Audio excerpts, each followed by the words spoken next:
अस्सलाम वालेकुम dear student. जैसे हम अल्कीन के नोमेनक्लेचर और उसके प्रैक्टिस वगैरह भी हमने परफॉर्म किए।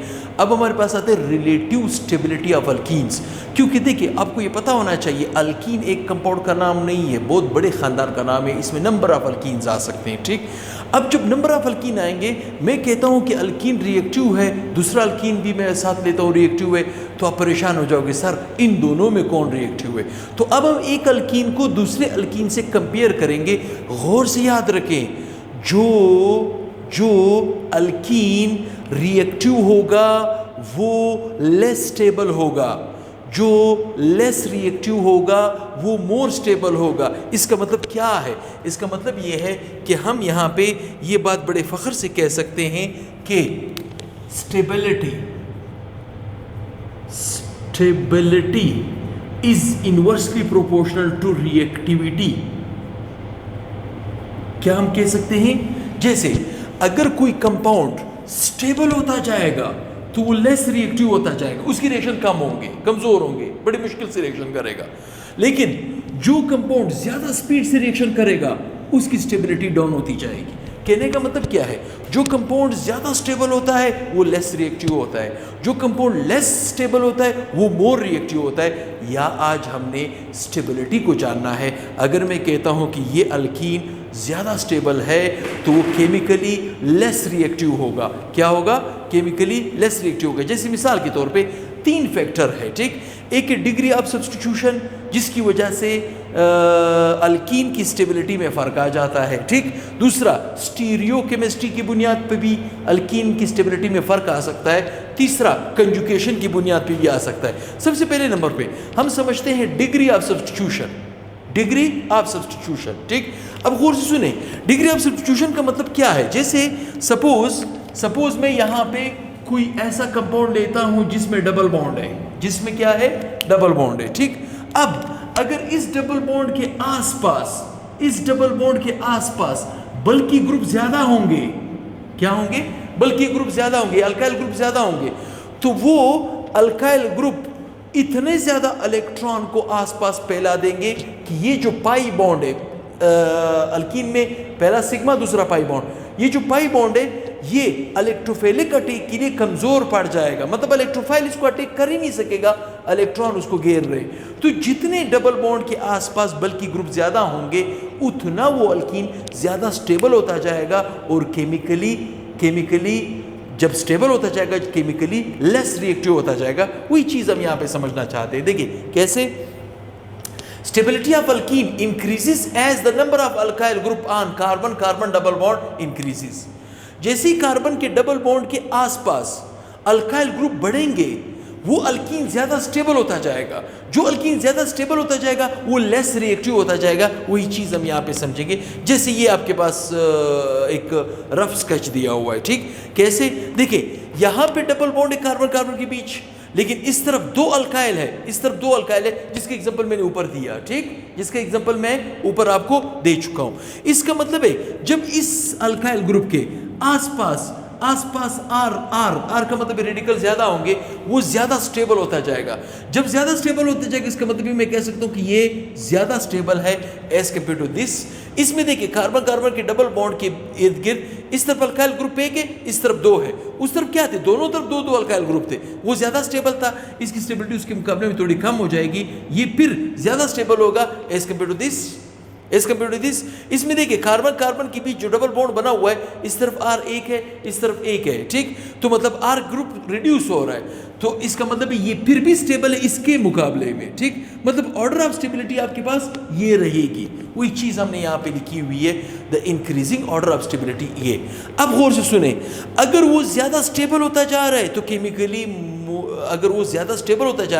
केमिकली लेस रिएक्टिव होता जा रहा है। ठीक, और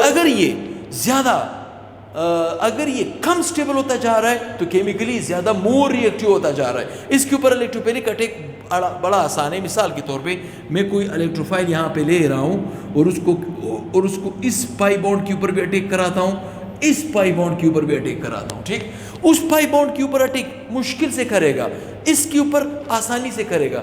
मतलब अगर इसके ऊपर आसानी से करेगा तो ये ज़्यादा रिएक्टिव है, और उसके ऊपर अगर मुश्किल से कर रहा है तो वो लेस रिएक्टिव है। जो लेस रिएक्टिव होता है वो मोर स्टेबल होता है। इसका मतलब है ये मोर स्टेबल है, ठीक, और ये लेस स्टेबल है। अब अगर ये मोर स्टेबल है तो ये लेस रिएक्टिव है। मेरी बात यहां तक आपको समझ आ रही होगी, लेस रिएक्टिव है, ठीक। और अगर ये लेस स्टेबल है तो क्या है, आप इसे कह सकते हो मोर रिएक्टिव। इसे आप क्या कह सकते हो, मोर रिएक्टिव कह सकते हो। यहाँ तक मैं समझता हूँ पहले नंबर पे आपको ये बात समझ आ गई कि ऐसा अल्कीन, ऐसा कार्बन कार्बन के बीच डबल बॉन्ड, और डबल बॉन्ड के आसपास जितने अल्काइल ग्रुप ज़्यादा होते जाएंगे उतना वो डबल बॉन्ड इलेक्ट्रोफाइल से चुभता जाएगा। जब चुभता जाएगा, अटैक करना मुश्किल हो जाएगा, तो वो कंपाउंड ज़्यादा स्टेबल होता जाएगा। जो ज़्यादा स्टेबल होता जाएगा वो लेस रिएक्टिव होता जाएगा, उसकी रिएक्शन कम होते जाएंगे, ठीक। और यही चीज़ हम यहाँ पे दूसरे नंबर पे समझा रहे हैं, स्टीरियोकेमिस्ट्री। देखिए, किसी कंपाउंड की स्टीरियोकेमिस्ट्री जब हम डिस्कस करते हैं तो हम कहते हैं कि कार्बन कार्बन के बीच जो डबल बॉन्ड के आसपास बल्कि ग्रुप्स कितने हैं, तो दो तरह के, एक है ट्रांस अल्कीन, एक आपके पास है सिस अल्कीन। एक क्या है, सिस अल्कीन, ठीक। अब वो यहां पे आपसे कह रहा है trans alkene are usually more stable, ये ज्यादा स्टेबल है than the corresponding cis alkene, ठीक। सिस अल्कीन के जैसे मिसाल के तौर पे ये कंपाउंड आपके सामने नजर आ रहा है, इसका ये देखिए, ये दो कार्बनों के बीच डबल बॉन्ड दिया हुआ है, ठीक। इसके एक बल्कि ग्रुप इस तरफ है, एक बल्कि ग्रुप इधर है, मतलब अपोजिट डायरेक्शन में।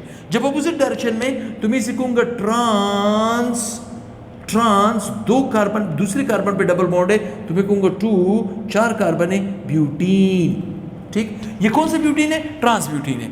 इसका देखिए, ये कार्बन कार्बन के बीच डबल बॉन्ड है लेकिन बल्कि ग्रुप सेम साइड पे है, क्या है, सेम साइड पे है, ठीक। तो इसे मैं कहूंगा सिस 2 ब्यूटीन, इसे मैं क्या कहूंगा, सिस 2 ब्यूटीन। अब सवाल ये है कि क्या ट्रांस ब्यूटीन ज्यादा स्टेबल होगा या सिस अल्कीन ज्यादा स्टेबल होगा। गौर से याद रखें, ट्रांस अल्कीन ज्यादा स्टेबल है क्योंकि उसके बल्कि ग्रुप्स इस इर्द गिर्द फैल जाते हैं, फैलने की वजह से इलेक्ट्रोफाइल इस पाई बॉन्ड को आसानी से अटैक नहीं कर सकता, तो ये मोर स्टेबल है और ये लेस स्टेबल है। इसका मतलब है मैं यहां पे कह सकता हूं कि ये क्या है, मोर स्टेबल, ठीक, और ये क्या है, ये है लेस स्टेबल। अब अगर ये मोर स्टेबल है तो लेस रिएक्टिव होगा, क्या होगा, अब इसे कह सकते हो लेस रिएक्टिव, ठीक। और ये अगर लेस स्टेबल है तो आप इसे कह सकते हो मोर रिएक्टिव। इसे आप क्या कह सकते हो, मोर रिएक्टिव कह सकते हो। वही बात तो इधर आपसे कह रहा है, देखिए वो कह रहा है trans alkene are usually more stable than corresponding cis. Trans ज्यादा स्टेबल है एज कंपेयर टू सिस, ठीक है। Cis isomer there is a more steric hindrance, ठीक है।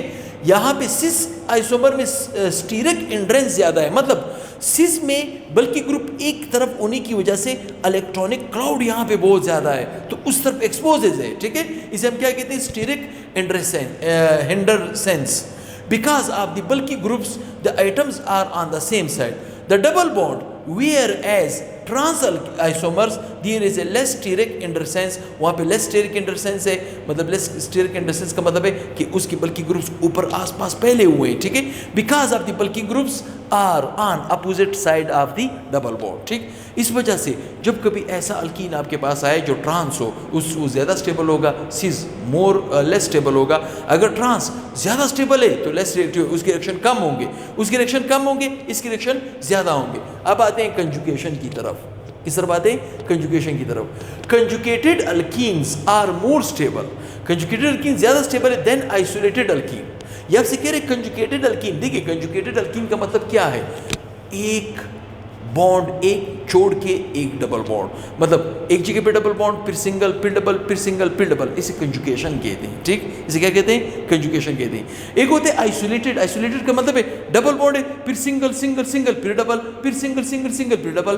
ठीक, अब अगर ऐसी तरह के double single double single double single, इसे हम कंजुगेशन कहते हैं। अगर डबल सिंगल सिंगल सिंगल फिर डबल था, इसे हम क्या कहते हैं? आइसोलेटेड। वो आपसे यही कह रहा है कि जो कंजुगेटेड अल्कीन है are more stable than isolated alkene. ठीक, देखिए ये आपके पास ये वाला कंपाउंड आपको सामने नजर आ रहा है, ये डबल बॉन्ड पहले पे है, दूसरे पे सिंगल है, तीसरे पे फिर डबल है, चौथे पे फिर सिंगल है, पांचवें पे फिर डबल आ सकता है। तो इसे मैं क्या कहूँगा? ये मेरे पास एक कंजुगेटेड अल्कीन। क्या नाम है इसका? कंजुगेटेड अल्कीन नाम है इसका। ठीक, अब इसको अगर मैं नाम दूं 1 पे डबल बॉन्ड है और 3 पे है, तो मैं कहूँगा 1 3। ठीक है, वो कितने? 1 2 3 4 5 कार्बन है, तो मैं कहूँगा पेंटाडाईईन।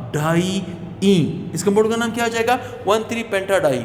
अगर इस कंपाउंड को देखा जाए, ये कंपाउंड देखें, डबल बॉन्ड है, फिर सिंगल सिंगल, फिर डबल है, इसका मतलब है ये कंजुगेटेड अल्कीन नहीं है। इसे मैं क्या कहूँगा? आइसोलेटेड। क्या कहूँगा? Isolated alkene. ये किस खानदान में चला जाएगा?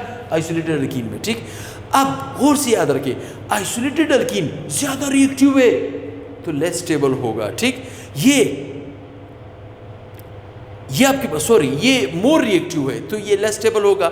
ये ज्यादा स्टेबल है, ये आपके पास क्या है? ये मोर स्टेबल है। ठीक, जैसे वो यहां पे आपसे कह रहा है कि क्या है? मोर स्टेबल है और ये लेस स्टेबल है।